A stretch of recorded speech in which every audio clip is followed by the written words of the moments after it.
ದ್ರಾವಿಡ ವಾಸ್ತುಶಿಲ್ಪದಲ್ಲಿ 9ನೇ ಶತಮಾನದಲ್ಲಿ ಅತ್ಯಂತ ಭವ್ಯವಾಗಿ ನಿರ್ಮಿಸಿರುವ ದಕ್ಷಿಣದ ಕಾಶಿ ಎಂದು ಕರೆಯಲ್ಪಡುವ ನಂದಿ ಶ್ರೀ ಭೋಗನಂದೀಶ್ವರ ದೇವಾಲಯವನ್ನ ವಿಶ್ವ ಪಾರಂಪರಿಕ ಪಟ್ಟಿಗೆ ಸೇರಿಸಲು ಶಾಸಕ ಪ್ರದೀಪ್ ಈಶ್ವರ್ ಮುಂದಾಗಿದ್ದು, ಶ್ರೀ ಜಗ್ಗಿ ವಾಸುದೇವ್ ಸೇರಿದಂತೆ ಗಣ್ಯರನ್ನ ಭೇಟಿ ಮಾಡಿದ್ದಾರೆ. ಈ ಕುರಿತು ಒಂದು ವರದಿ. ಶಂಭೋ ಶಂಕರ ಕಾಯೋ ಗಿರಿಧರ ಭಕ್ತ ಭಯಂಕರ ನೀಲಾಂಬರ. ಕರ್ನಾಟಕದ ಹೆಸರಾಂತ ಶಿವ ದೇವಾಲಯವಾದ ನಂದಿಯ ಶ್ರೀ ಭೋಗನಂದೀಶ್ವರ ದೇವಾಲಯಕ್ಕೆ ದೊಡ್ಡ ಇತಿಹಾಸವಿದೆ. 9ನೇ ಶತಮಾನದಲ್ಲಿ ದ್ರಾವಿಡ ಶೈಲಿಯಲ್ಲಿ ನಿರ್ಮಿಸಿರುವ ಶ್ರೀ ಭೋಗನಂದೀಶ್ವರ ಶ್ರೀ ಅರುಣಾಚಲೇಶ್ವರ ದೇವಾಲಯ ಅಪರೂಪ ಕೆತ್ತನೆಗಳಿಂದ ಕೂಡಿದೆ. ನಳಂಬ ಪಲ್ಲವರ ಕಾಲದಲ್ಲಿ ನಿರ್ಮಾಣವಾಗಿದ್ದು, ಜೋಡಿ ದೇವಾಲಯ ಹಲವು ವೈಶಿಷ್ಟ್ಯಗಳಿಂದ ಕೂಡಿದ್ದು, ಈ ದೇವಾಲಯ ನೋಡುವುದೇ ಒಂದು ಸೌಭಾಗ್ಯ. ಈ ದೇವಾಲಯ ವಿಮಾನ ಗೋಪುರಗಳನ್ನು ಕಲ್ಲಿನಿಂದಲೇ ನಿರ್ಮಿಸಲಾಗಿದೆ. ಅತ್ಯಂತ ಸೂಕ್ಷ್ಮ ಕೆತ್ತನೆಯಿಂದ ಕೂಡಿದ್ದು, ಶ್ರೀ ಭೋಗನಂದೇಶ್ವರ ದೇವಾಲಯ ಈಗಾಗಲೇ ಭಾರತೀಯ ಪುರಾತತ್ವ ಇಲಾಖೆ ವ್ಯಾಪ್ತಿಗೆ ಸೇರಿದೆ. ಶಿವ ಶಿವ ಶಿವ ಶಿವ ಶಿವ ಶಿವ ಶಿವ ಶಿವ ಶಂಕರ ಹರ ಹರ.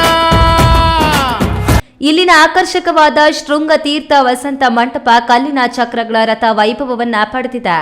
ಇಂತಹ ಐತಿಹಾಸಿಕ ಮಹತ್ವವುಳ್ಳ ದೇವಾಲಯ ನಮ್ಮ ಜಿಲ್ಲೆಯಲ್ಲಿ ಇರುವುದು ಈ ಭಾಗದ ಜನರ ಸೌಭಾಗ್ಯ ಎಂದು ಭಾವಿಸಿರುವ ಶಾಸಕ ಪ್ರದೀಪ್ ದೂರದೃಷ್ಟಿಯಿಂದ ಚಿಕ್ಕಬಳ್ಳಾಪುರ ಹೆಸರನ್ನ ಅಂತಾರಾಷ್ಟ್ರೀಯ ಮಟ್ಟದಲ್ಲಿ ಗುರುತಿಸುವಂತೆ ಮಾಡಲು ನಂದಿ ದೇವಾಲಯವನ್ನ ಯುನೆಸ್ಕೋ ವರ್ಲ್ಡ್ ಹೆರಿಟೇಜ್ ಪಟ್ಟಿಗೆ ಸೇರಿಸಲು ಮುಂದಾಗಿದ್ದು, ಅಂತಾರಾಷ್ಟ್ರೀಯ ಮಟ್ಟದಲ್ಲಿ ಖ್ಯಾತಿ ಗಳಿಸಿರುವ ಈಶಾ ಫೌಂಡೇಶನ್ ಸದ್ಗುರು ಶ್ರೀ ಜಗ್ಗಿ ವಾಸುದೇವ್ ಅವರನ್ನ ಭೇಟಿ ಮಾಡಿ ಸಹಕಾರ ಕೋರಿದ್ದಾರೆ. ಓಂ ಶಿವೋಹಂ ಓಂ ಶಿವೋಹಂ ರುದ್ರನಾಮಂ ಭಜೇಹಂ. ಅಂದ್ರೆ United Nations Educational Social Cultural Organisation ಅಂತ.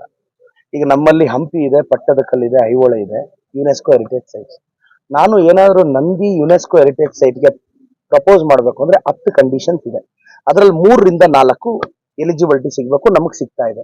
ನಾನ್ ಮೊನ್ನೆ ಕ್ಯಾಬಿನೆಟ್ ಮೀಟಿಂಗ್ ಅಲ್ಲಿ, ಅಂದ್ರೆ ಅದಕ್ಕೆ ಮುಂಚೆ ಸಿಎಂ ಮನೆಯಲ್ಲಿ ಸರ್ ಮನೇಲಿ ಒಂದು ಚರ್ಚೆ ಆದಾಗ ಎಲ್ಲ IAS ಆಫೀಸರ್ಸ್ ಹೇಳಿದೆ. ಅವ್ರು ಹೇಳಿದ್ರು, ಪ್ರದೀಪ್ ಸರ್ ಇದು ನಾವು ಮೂವ್ ಏನೋ ಮಾಡ್ತೀವಿ ಪ್ರಪೋಸಲ್, ಆದ್ರೆ 10-15 ವರ್ಷ ಹಿಡಿದು ಬಿಡುತ್ತೆ ಗ್ಲೋಬಲ್ ಅಟೆನ್ಷನ್ ಗ್ರ್ಯಾಬ್ ಮಾಡಕ್ಕೆ, ಒಂದೊಂದ್ಸಲ 20 ವರ್ಷನೂ ಆಗ್ಬೋದು ಅಂದ್ರು. ನಾನೇನ್ ಮಾಡಿದೆ, ಈಗ ಸರ್ಕಾರದಿಂದ ಪ್ರಸ್ತಾಪನ ನಾನು ಮೂವ್ ಮಾಡಿಸ್ತಾ ಇದ್ದೀನಿ. ಏನು, ನಮ್ ನಂದಿನ ಯುನೆಸ್ಕೋ ವರ್ಲ್ಡ್ ಹೆರಿಟೇಜ್ ಸೈಟ್ ಮಾಡಿ ಅಂತ.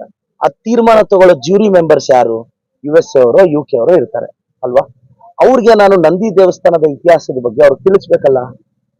ಹೆಂಗ್ ತಿಳಿಸೋದು? ಇಂಟರ್ನ್ಯಾಷನಲ್ ಇನ್ಫ್ಲೂಯೆನ್ಸ್ ಇರೋ ಲೀಡರ್ಸ್ ಮುಖಾಂತರ ಹೇಳ್ಬೇಕು. ನಾನು ಸದ್ಗುರು ಅವ್ರಿಗೂ ಮನವಿ ಸಲ್ಲಿಸಿದೆ, ಸರ್ US UK ಅಲ್ಲಿ ನಮ್ ನಂದಿ ಟೆಂಪಲ್ ಬಗ್ಗೆ ಆ ಜ್ಯೂರಿ ಮೆಂಬರ್ಸ್ ಗಮನಕ್ಕೆ ಬರಂಗೆ ದಯವಿಟ್ಟು ಒಂದು ಪ್ರಸ್ತಾಪ ಮಾಡಿ ಅಂತ ಅವ್ರು ಒಪ್ಕೊಂಡಿದ್ದಾರೆ. ಒಂದು ಯುನೆಸ್ಕೋ ವರ್ಲ್ಡ್ ಹೆರಿಟೇಜ್ ಸೈಟ್ ಬಂದ್ರೆ ಏನ್ ಅನುಕೂಲ ಆಗುತ್ತೆ? ಇಂಟರ್ನ್ಯಾಷನಲ್ ಟೂರಿಸ್ಟ್ ನಮ್ ದೇವಸ್ಥಾನಕ್ಕೆ ಬರಕ್ ಸ್ಟಾರ್ಟ್ ಆಗ್ತಾರೆ. ಇಂಟರ್ನ್ಯಾಷನಲ್ ಟೂರಿಸ್ಟ್ಗಳು ಬರಕ್ ಸ್ಟಾರ್ಟ್ ಆದ್ರೆ ರೆವಿನ್ಯೂ ರೈಸ್ ಆಗುತ್ತೆ. ರೆವಿನ್ಯೂ ಜನರೇಟ್ ಆದ್ರೆ ಆಟೋಮೆಟಿಕ್ ಆಗಿ ಬರೋ ಸರ್ಕಾರಗಳು ಕನೆಕ್ಟಿವಿಟಿ ಕೊಡುತ್ತೆ. ಇಂಟರ್ನ್ಯಾಷನಲ್ ಪ್ಯಾಸೆಂಜರ್ಸ್ ಬರ್ತಿದ್ದಾರೆ ಅಂತ ಗೊತ್ತಾದ್ರೆ ಮೆಟ್ರೋ ಆಟೋಮೆಟಿಕ್ ಆಗಿ ಚಿಕ್ಕಬಳ್ಳಾಪುರಕ್ಕೆ ಬರುತ್ತೆ. ಈಗ ದೇವನಹಳ್ಳಿಗೆ ಯಾಕೆ ಮೆಟ್ರೋ ಬರ್ತಿದೆ? ಏರ್ಪೋರ್ಟ್ ಬಂದಿದ್ದಕ್ಕೆ. ದೇವನಹಳ್ಳಿಗೆ ಅಂತ ಮೆಟ್ರೋ ಬಂದಿಲ್ಲ, ಏರ್ಪೋರ್ಟ್ ಇರೋದಿಕ್ ಬಂತು.